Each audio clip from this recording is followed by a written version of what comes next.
Every NFL story too dark for ESPN. Michael Vick. You know how some athletes hide side hustles like restaurants or clothing brands? Well, Michael Vick had something else going on. A brutal underdog dogfighting ring called Bad News Kennels. At the peak of his career, the Atlanta Falcons quarterback was electric. He was one of the most exciting dual-threat QBs the league had ever seen. But behind the scenes, he was funding, hosting, and even personally executing dogs in one of the darkest off-field operations ever exposed in NFL history. Federal investigators raided his Virginia property in 2007 and found over 70 pit bulls, many of them scarred, chained, or buried. The details were gruesome. Dogs were electrocuted, drowned, and slammed to death if they didn't perform well. Vick initially denied it all, but once his crew turned on him and the evidence stacked up, he had no choice but to plead guilty. He served 23 months in federal prison, was suspended from the NFL, and became a symbol of how fast superstardom can crumble. And while Vick did eventually return to the league with the Eagles and worked with animal rights groups, the stain never truly washed off. For many fans, it wasn't just a scandal, it was betrayal, a fall from grace that still sparks debate to this day. Aaron Hernandez. If you turned Aaron Hernandez's story into a movie, Hollywood would probably say it's too insane to believe. Coming out of Florida, Hernandez had all the makings of a franchise tight end. He was fast, strong, and playing alongside Tom Brady on a Patriots offense that looked unstoppable. But behind that talent was a man living a double life. One as an NFL star, the other as a violent, paranoid gang affiliate. In 2013, everything imploded. Hernandez was arrested and later convicted of first-degree murder in the execution-style killing of Odin Lloyd, a semi-pro football player who was dating Hernandez's fiance's sister. Surveillance footage, shell casings, and bizarre behavior unraveled a murder plot that made national headlines. But it didn't stop there. Investigators started connecting the dots to other violent incidents, including a 2012 double homicide in Boston. Suddenly, this wasn't just a one-time outburst, this was a pattern. In 2017, just days after being acquitted of the double murder, Hernandez was found hanged in his prison cell. He was 27 years old. His brain was later examined and revealed to have advanced Stage 3 chronic traumatic encephalopathy, CTE, something normally seen in players decades older. Some saw it as a tragic case of mental illness. Others saw a gangster who just happened to wear shoulder pads. Either way, Aaron Hernandez's legacy isn't touchdowns. It's a warning sign of how darkness can hide in plain sight. Steve McNair. Steve McNair was one of the most respected quarterbacks in the NFL, a leader, a warrior, a former MVP who nearly won the Super Bowl with the Titans. But his story didn't end with a victory lap or a Hall of Fame speech. It ended with a murder-suicide that stunned the sports world. On July 4th, 2009, McNair was found dead in a Nashville condo, slumped on the couch with multiple gunshot wounds. Lying next to him was a young woman, his 20-year-old girlfriend, Sahel Jenny Kazemi, also dead with a single bullet to the head. What seemed like a lover's quarrel quickly turned into something much darker. Kazemi, stressed over money and suspicious of McNair's other relationships, had just purchased a gun days before. Text messages showed her growing desperation, writing things like, "I'm so stressed, I'm gonna have to end it soon." Police ruled it a murder-suicide, with Kazemi pulling the trigger. McNair's double life, a married father of 4 by day, affair with a much younger woman by night, came crashing into the spotlight. And fans across the country were left shocked, heartbroken, and confused. This wasn't a case of crime gone wrong or a public scandal. It was a slow unraveling of a private life that ended in bloodshed. And to this day, many still wonder what signs were missed and how it all spiraled so quickly. Junior Seau. Junior Seau was the kind of player that made you believe in football heroes. Fierce, focused, unstoppable. He played 20 seasons in the NFL, mostly with the Chargers, and racked up over 1,800 tackles. Fans loved him, teammates respected him, coaches trusted him. But behind the Pro Bowl appearances and highlight reels, something wasn't right. On May 2nd, 2012, Seau was found dead in his California home from a self-inflicted gunshot wound to the chest. What made the story even more haunting was the way he died, deliberately sparing his brain, just like Dave Duerson, another former NFL player who had taken his own life a year earlier. It was a cry for help and a message to science. Seau's brain was donated to the NIH, where doctors diagnosed him with chronic traumatic encephalopathy, CTE, a degenerative brain condition caused by repeated head trauma. The news sent shockwaves through the league. Suddenly, the hits that fans had cheered for decades didn't seem so harmless anymore. What made it worse was that Seau never showed signs, at least not publicly. He smiled in interviews, appeared in commercials, and stayed close to the game. But internally, he was battling depression, insomnia, mood swings, and memory loss, and no one really knew. Seau's death didn't just spark mourning, it triggered a full-blown reckoning in the NFL. Lawsuits were filed, rules changed, but for many, it was too little too late. The league had lost one of its most beloved warriors, not on the field, but in the aftermath of it. Henry Ruggs III. In November 2021, Las Vegas Raiders wide receiver Henry Ruggs III, just 22 years old, decided to get behind the wheel of his Corvette after a night of drinking. What happened next made national headlines and left one family devastated forever. Ruggs was clocked at a mind-blowing 156 miles per hour with a blood alcohol level twice the legal limit when he slammed into the back of a Toyota RAV4. The car burst into flames. Inside was 23-year-old Tina Tintor and her golden retriever. Neither made it out alive. Dashcam footage, 911 calls, and body cam clips quickly flooded the media. You could hear Ruggs crying on the curb, his girlfriend screaming for help, and in the distance, a fire that was already too far gone. I know somebody probably in there, but this is Henry Ruggs right here. Huh? This is Henry Ruggs right here, bro. It's for the Raiders. Relax, calm down. The crash ended Ruggs' career instantly. He was arrested and later sentenced to 3 to 10 years in prison for DUI causing death and vehicular manslaughter. The NFL community watched in disbelief. One moment, he was a first-round pick with elite speed. The next, he was a convicted felon with a broken future and blood on his hands. This wasn't a scandal. It was a heartbreaking reminder of how one reckless decision can destroy lives in seconds. No redemptive arc, no comeback, just pain, grief, and a long road of consequences.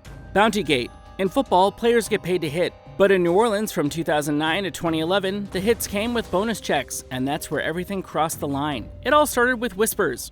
Players were bragging about taking guys out and getting paid extra for it, but when the NFL launched an investigation into the Saints' defense, those whispers turned into a full-blown scandal known as Bountygate. The findings were shocking. Defensive coordinator Greg Williams had created an under-the-table system where players were financially rewarded for injuring opponents. Knock someone out of the game? That's $1,000. Cause a card off? Even more. It wasn't just unsportsmanlike, it was premeditated violence for profit. Quarterbacks like Brett Favre and Kurt Warner were reportedly targets in playoff games. And when the league laid down the hammer, they didn't hold back. Greg Williams was suspended indefinitely. Head coach Sean Payton, one of the league's biggest stars, was suspended for a full season. The GM, assistant coaches, and even players got hit with penalties. The Saints' reputation took a massive hit. And while some fans brushed it off as just football, others saw it for what it really was, a system built around injuring fellow players, risking careers and lives for a few grand and some locker room claps. To this day, Bountygate is one of the darkest chapters in NFL coaching history, not because of what happened on the field, but because grown men in positions of leadership encouraged it. Ray Lewis. Ray Lewis is often remembered as one of the greatest linebackers in NFL history. Super Bowl MVP, fiery team leader, a man who built his entire career on intensity. But there's a shadow that's followed him since the year 2000, and no amount of championships has erased it. After Super Bowl 34 in Atlanta, Lewis was out partying with friends at a nightclub. As the night turned chaotic, a fight broke out, and 2 men were stabbed to death. Witnesses claim Lewis was involved, and he, alongside with 2 associates, was arrested and charged with murder.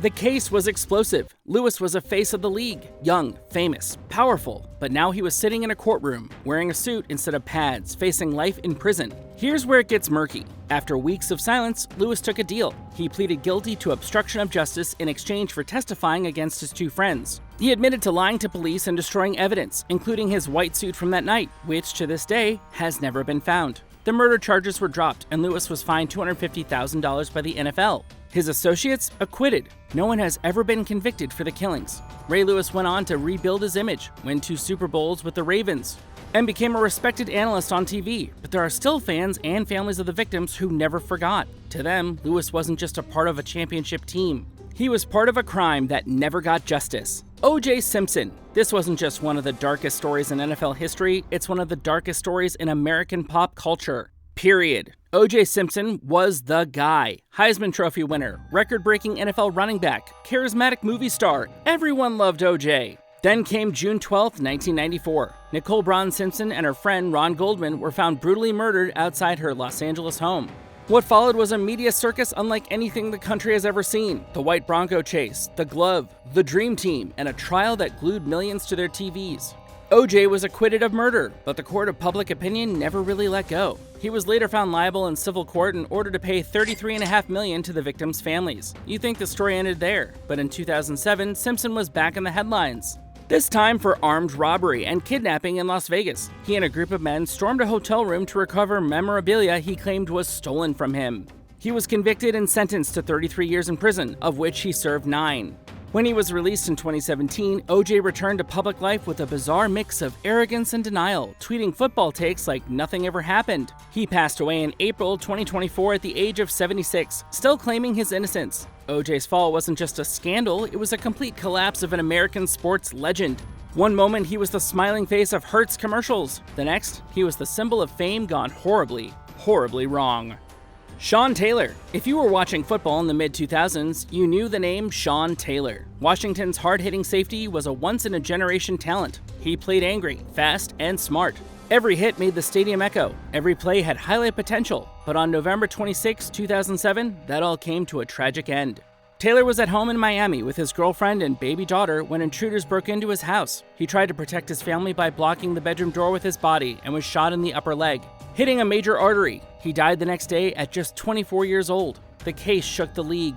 Investigators later arrested 5 young men, all under the age of 21. They had broken in thinking Taylor was out of town, expecting an easy robbery. Instead, they walked into a home with a man who would die defending his family. And here's what made it all worse. Taylor had just started turning a corner in his life. He'd recently become a father, cleaned up his off-field image, and was finally maturing into the leader Washington needed. His death wasn't just a tragedy, it was a robbery of potential, a Pro Bowl player and father gone far too soon.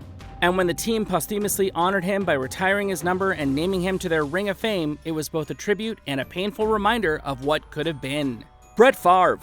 For years, Brett Favre was Mr. Football, a gunslinger with a rocket arm, that Wrangler-wearing everyman who laughed off interceptions and always played with heart. He was the kind of player dads admired and kids wanted to be. But in 2010, that image took a serious hit, one that ESPN barely touched and the NFL probably wishes it could erase. Favre had just come out of retirement and was suiting up for the New York Jets when reports surfaced that he'd allegedly sent unsolicited sexual messages and explicit photos to Jen Sturger, a sideline reporter and former model working for the team. What followed was awkward, messy, and let's be honest, embarrassing. Voicemails leaked, screenshots circulated, and suddenly the wholesome Mississippi icon was being dragged through the mud for harassment and inappropriate behavior. To make matters worse, the league's investigation was seen by many as half-hearted. Favre was never suspended, though he was fined $50,000, not for misconduct, but for failing to cooperate. Sturger, meanwhile, faced the fallout. Her career stalled. She was slut-shamed online. She got the media storm. He got a slap on the wrist. The power dynamic was clear. One of the league's biggest stars dodged real consequences, while a young female reporter paid the price for his actions. Years later, in interviews and in the Netflix documentary, The Fall of Favre, Sturger spoke out about the toll the scandal took on her life. The public, she said, treated her like the villain. Favre? He went back to being an NFL legend. And just when you thought it was over, Favre made headlines again, this time for allegedly misusing welfare funds in Mississippi to help fund a volleyball facility at his alma mater where his daughter played. That case is still ongoing, and while the details are different, the theme remains: privilege, silence, and a long history of avoiding accountability. If you enjoyed the video, hit that like button, subscribe to this channel, and turn on the notification bell so you can stay up to date with our recent posts. See you in the next video.